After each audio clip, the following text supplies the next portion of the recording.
Assalamualaikum warahmatullahi wabarakatuh. Nama saya Anissa Fatmamulia, saya dari kelas A3 Sistem Informasi. Baiklah, di sini saya akan menjelaskan tentang salah satu materi ilmu filsafat yaitu aksiologi. Baiklah, yang pertama saya akan menjelaskan tentang apa arti dari atau pengertian dari aksiologi. Aksiologi berasal dari kata Yunani yaitu akios yaitu nilai dan logos berarti teori, yang berarti teori tentang nilai. Nilai yang dimaksud adalah suatu nilai yang dimiliki manusia untuk melakukan berbagai pertimbangan tentang apa yang dinilai. Aksiologi merupakan cabang ilmu filsafat yang mempertanyakan bagaimana manusia menggunakan ilmunya. Jadi yang ingin dicapai aksiologi adalah hakikat dan manfaat yang terdapat dalam suatu pengetahuan. Selanjutnya ada pengertian aksiologi menurut para ahli. Yang pertama ada menurut Jujun S. Surya Sumantri. Menurut Jujun S. Surya Sumantri di dalam bukunya, aksiologi diartikan sebagai teori nilai yang berhubungan dengan kegunaan pengetahuan yang diperoleh. Yang kedua ada menurut Brehm. Menurut Brehm, aksiologi terbagi menjadi 3 bagian. Yang pertama ada moral conduct atau tindakan moral, melahirkan disiplin khusus yaitu etika. Yang kedua ada aesthetic expression, ekspresi keindahan, melahirkan suatu keindahan. Yang ketiga ada social political life, kehidupan sosial politik, melahirkan atau memunculkan filsafat sosial politik. Dan yang selanjutnya ada menurut Ketsop, mendefinisikan bahwa aksiologi adalah sebagai ilmu pengetahuan yang menyelidiki hakikat nilai yang umumnya ditinjau dari sudut pandang kefilsafatan. Dan selanjutnya ada nilai moral dalam aspek aksiologi. Yang pertama ada etika. Etika adalah salah satu cabang ilmu filsafat yang membahas moralitas, nilai baik serta juga buruk. Etika tersebut bisa didefinisikan sebagai nilai-nilai atau norma-norma yang menjadi pegangan manusia juga masyarakat, yang mengatur tingkah lakunya. Etika berasal dari 2 kata, yaitu ethos sifat, watak, kebiasaan, dan etikos susila, keadaban atau kelakuan dan perbuatan yang baik. Yang selanjutnya ada estetika. Estetika adalah salah satu cabang ilmu filsafat yang mempersoalkan seni serta keindahan. Istilah estetika berasal dari kata Yunani yaitu estheis yang berarti pemahaman, intelektual dan pengamatan spiritual. Estetika memberikan perhatian pada sifat keindahan seni, rasa, selera, kreasi serta apresiasi mengenai suatu keindahan. Selanjutnya ada aksiologi ilmu. Rasa keingintahuan manusia ternyata menjadi titik-titik perjalanan manusia yang tak pernah usai. Hal ini yang kemudian melahirkan beragam penelitian dan hipotesa akal manusia terhadap inti dari keanekaragaman realitas. Proses berfilsafat adalah titik awal sejarah perkembangan pemikiran manusia, di mana manusia berusaha untuk mengorek, merinci, dan melakukan pembuktian-pembuktian yang tak lepas dari kungkungan. Kemudian dirumuskan sebuah teori pengetahuan, di mana pengetahuan menjadi terklasifikasi menjadi beberapa bagian. Melalui pembedaan inilah kemudian lahir sebuah konsep yang dinamakan ilmu. Pengembangan ilmu terus dilakukan, akan tetapi di sisi lain, pemuasan dahaga manusia terhadap rasa keingintahuannya seolah tak berujung dan menjebak manusia ke lembah kebebasan tanpa batas. Oleh sebab itulah dibutuhkan adanya pelurusan terhadap ilmu pengetahuan agar tidak terjadi kenetralan.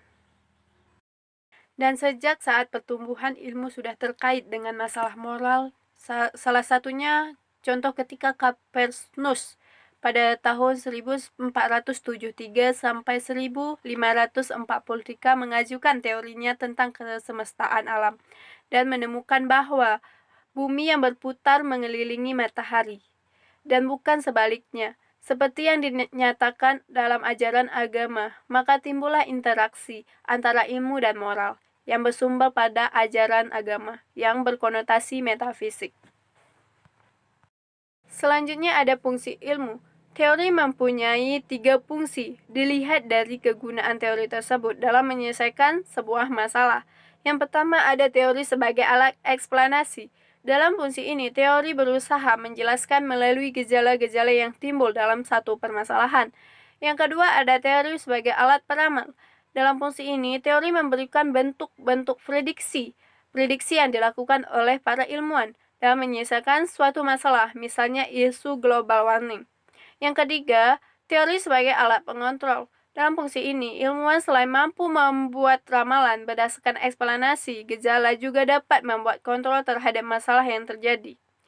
Kita bisa lihat dari solusi yang ditawarkan oleh para ilmuwan. Jadi dari ketiga teori ini, kita dapat menemukan sebuah solusi dari sebuah permasalahan. Selanjutnya ada penilaian dalam aksiologi. Ada dua penilaian dalam aksiologi. Yang pertama ada etika. Etika yaitu nilai kebaikan dari tingkah laku manusia menjadi sentral persoalan. Maksudnya adalah tingkah laku yang penuh dengan tanggung jawab, baik tanggung jawab terhadap diri sendiri, masyarakat, maupun Tuhan sebagai sang pencipta. Selanjutnya ada penilaian estetika. Estetika merupakan bidang studi manusia yang mempersoalkan tentang keindahan.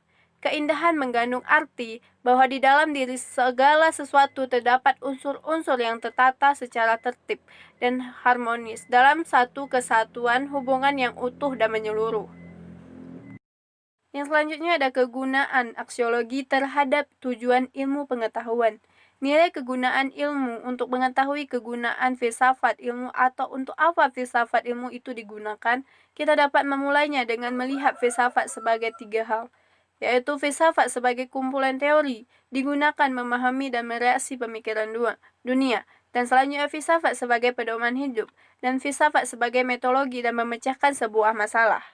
Selanjutnya ada kegunaan aksiologi terhadap tujuan ilmu pengetahuan. Yang pertama ada filsafat sebagai kumpulan teori digunakan untuk memahami dan mereaksi pemikiran dunia.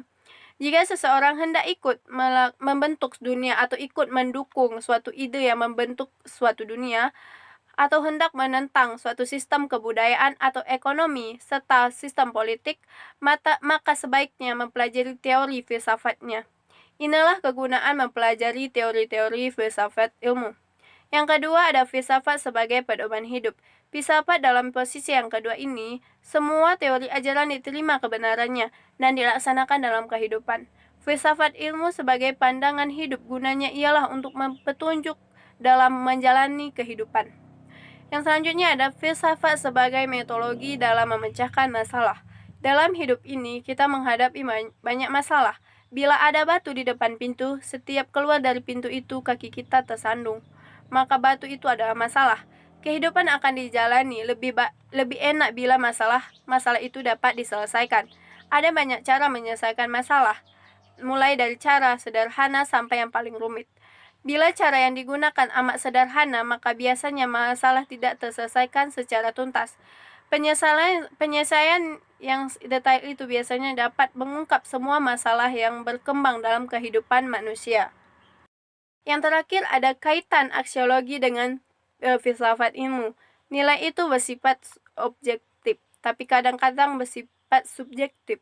Dikatakan objektif jika nilai-nilai tidak tergantung pada subjek atau kesadaran yang menilai. Tolak ukur suatu gagasan berada pada objeknya, bukan pada subjek yang melakukan penilaian. Kebenaran tidak tergantung pada kebenaran pada pendapat individu, melainkan pada objektivitas fakta. Sebaliknya, nilai menjadi subjektif apabila subjek berperan dalam memberi penilaian. Kesadaran manusia menjadi tolak ukur penilaian. Dengan demikian, nilai subjektif selalu memperhatikan berbagai pandangan yang dimiliki akal budi manusia, seperti perasaan yang akan mengasah kepada suka atau tidak suka, senang atau tidak senang. Kesimpulan dari presentasi saya, dari materi saya yaitu aksiologi, yaitu pengetahuan merupakan kekuasaan. Kekuasaan yang dapat dipakai untuk permasalahan manusia atau sebaliknya dapat pula disalahgunakan. Seseorang ilmuwan secara moral tidak akan membiarkan hasil penemuannya digunakan untuk menindas bangsa lain, meskipun yang mempergunakan itu adalah bangsanya sendiri. Setiap ilmu pengetahuan akan menghasilkan teknologi yang kemudian akan diterapkan pada masyarakat. Proses ilmu pengetahuan menjadi teknologi yang benar-benar dapat dimanfaatkan oleh masyarakat, tentu tidak lepas dari ilmuannya. Seorang ilmuwan akan dihadapkan pada kepentingan perilaku, atau kepentingan masyarakat, atau membawa pada persoalan etika ilmuwan serta masalah bebas nilai. Yang selanjutnya, aksiologi merupakan cabang ilmu filsafat yang mempertanyakan bagaimana manusia menggunakan ilmunya. Teori tentang nilai dalam filsafat mengacu pada permasalahan etika dan estetika. Etika menilai perbuatan manusia, sedangkan estetika dengan nilai tentang pengalaman keindahan yang dimiliki oleh manusia terhadap lingkungan dan fenomena di sekelilingnya. Nilai dan norma yang harus berada pada etika keilmuan adalah nilai norma moral. Yang paling utama dalam nilai moral adalah terkaitan dengan tanggung jawab seseorang. Bagi seseorang ilmuwan, nilai dan norma moral yang dimilikinya akan menjadi penentu apakah ia sudah menjadi ilmuwan yang baik atau belum. Mungkin hanya ini yang dapat saya sampaikan, dan mungkin di dalam penjelasan materi saya banyak kesalahan, saya mohon maaf. Mungkin sekian. Wassalamualaikum warahmatullahi wabarakatuh.